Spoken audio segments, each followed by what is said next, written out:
Alright, so today we're going to start our 3D unit, okay? And the first question I got for you, and you can answer out loud, is what is the difference between three-dimensional and two-dimensional in your eyes? So there's no wrong answer here. No wrong answer.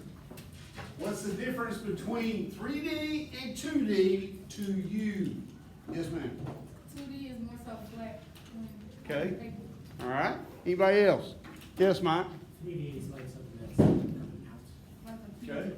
All right. So it jumps out at you. All right. Anybody else? Xavier? Anything? Nothing? All right. So let's look at something. Everybody see this piece of paper right here, right? Well, you would call that two-dimensional, right? Yeah. Okay. Everybody agree with that? Two-dimensional, right? All right. Everybody look at the water jar. All right. Everybody would say this was 3D, right? What's the difference between this and this? You can see the hole around the day. You can't see the hole. You can't see the back side of the day.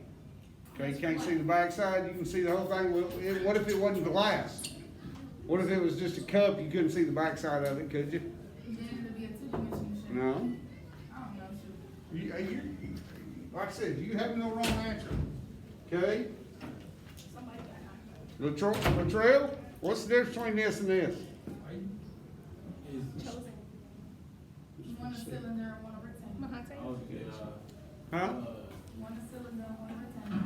Okay. It's flat and then that is round so you can see more. Okay, so we're in a consensus on this. This is flat and this has depth, right? All right, I'm gonna break it down to you real simple, okay? And this is what you need to understand. This and this, there's a difference between them because this, let me get in front of the camera here. This can hold water. This can't. So, three-dimensional objects can hold water. Okay, look. Can that hold water? Yeah. If this was made of plastic, could that hold water? Yeah, that could hold water.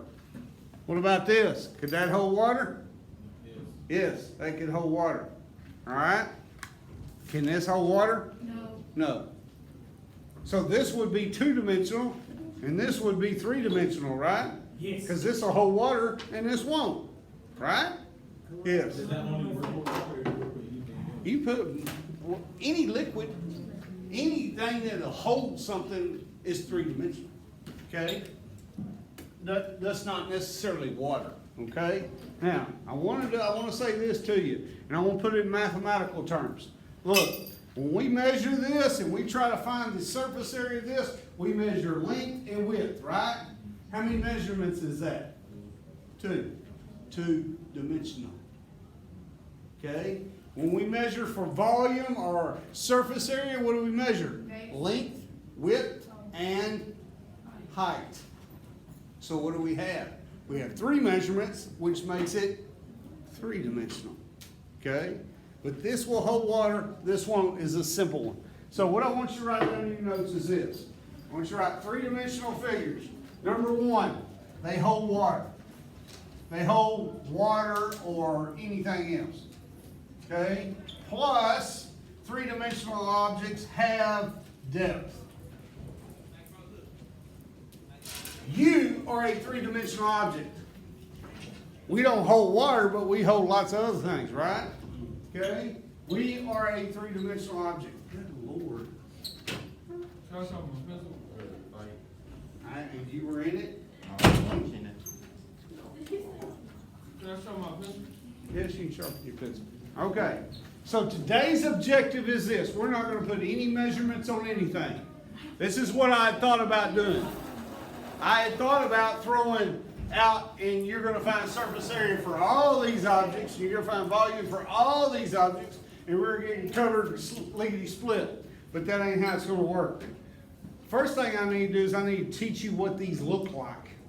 Okay? Because believe it or not, this is a 7th grade lesson, and people have struggled with it today. All right? Because they don't know what things look like. So we're gonna start out real simple, okay? Let's talk about what a cylinder looks like. Okay, what's a cylinder? What is a cup? A cylinder is a cup. This is a cylinder. Why? This is what makes a cylinder a cylinder. A cylinder has a circle on the top and a circle on the bottom. It has a circle as its basis, okay? So, a cylinder has a circle on the top and it has a circle on the bottom. And I'm going to put a dotted line on the back side because that's what we can't see. And I'm going to connect the two sides and that makes a cylinder, okay? Now, what if I unwrap this cylinder? What if I take this cylinder apart? What does it look like? Well, you got a rectangle, right? And then you got a circle on the top and a circle on the bottom. This is called the net. That is called the net.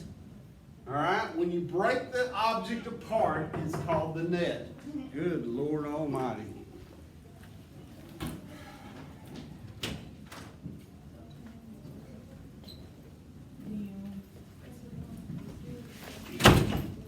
All right, that's what a cylinder looks like. Anybody got any questions about that? All right, let's go to cone. What do you think of when I say cone? Come on, y'all know what you think. You think big fat ice cream cone, don't you?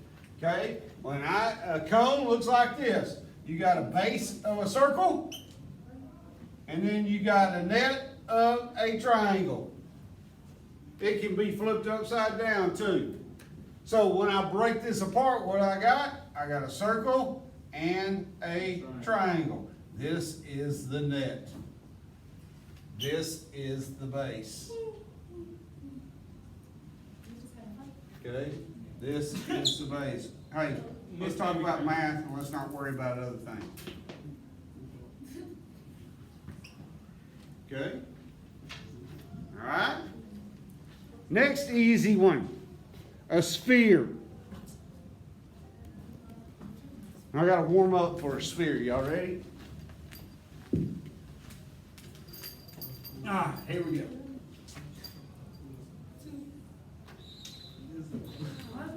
Yeah. Y'all didn't even watch that, did you? Huh? Y'all didn't even watch that, did you?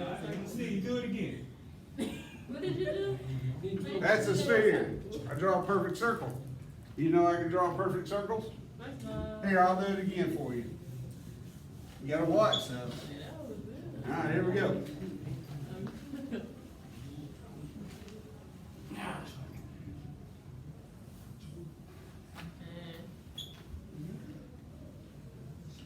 What's a sphere? It's a ball. Okay? It's a ball. That's what it is. Will it hold water? Had somebody last class period say, no, a ball will not hold water. Oh, it will too. If you cut a basketball, a hole out of the top of the basketball and pour water into it, it'll hold water. Okay? It'll hold sand too. Got medicine balls down in the weight room that have sand in them. So a sphere is just a ball. Okay? These are the three easy ones. Why are they the easy ones? Because you got circles involved. Anytime you got circles involved, your calculations are going to be easy. Okay? All right, moving on to the two complicated ones. They're not really that complicated, but you might think they are. Okay. A prism. A prism. Let me draw a prism for you. So you got the top of a prism, looks like that. Okay, then you got the bottom of the prism, looks like this. And then you connect that side, that side, that side, and that side. Okay? That would be a prism. That would be what we call a rectangular prism.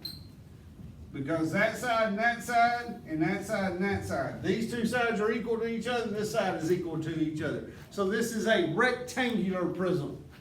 Now, if the base, what it's sitting on, what it can sit on, if it was all equal, it would be called a square prism. Okay?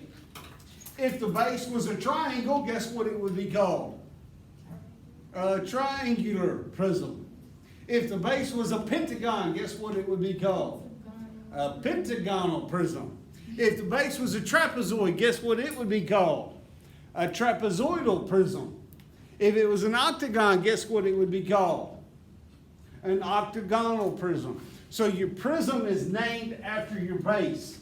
So here's a prism. Right now, it's a square prism.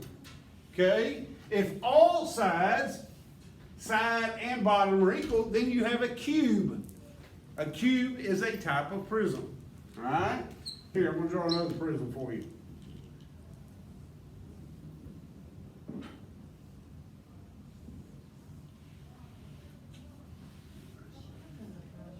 What kind of prism we got there? A triangular prism. Okay? A triangular prism. All right? Does everybody understand?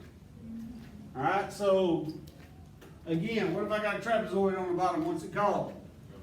Trapezoidal prism. Okay? All right. Here's where people get confused. They don't know the difference between a prism and a pyramid.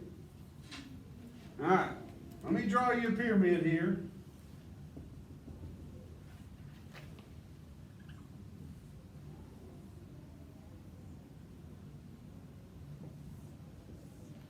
What's the difference between that and that? Got a square base, yeah.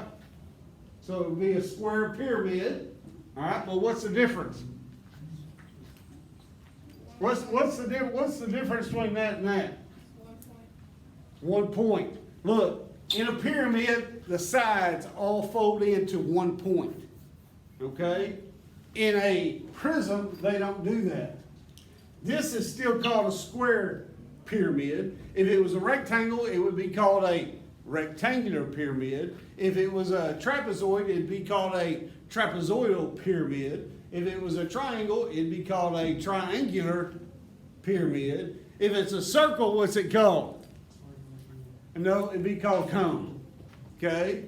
All right? Everybody understand? Those are the differences. So you got pyramid, prism, sphere, cone, and cylinder. If I wanted to draw the net of a prism, this is what it would look like. Rectangular prism. My bad.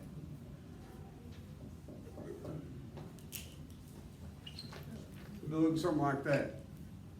Okay, if I unfolded that prism. This is a prism, right?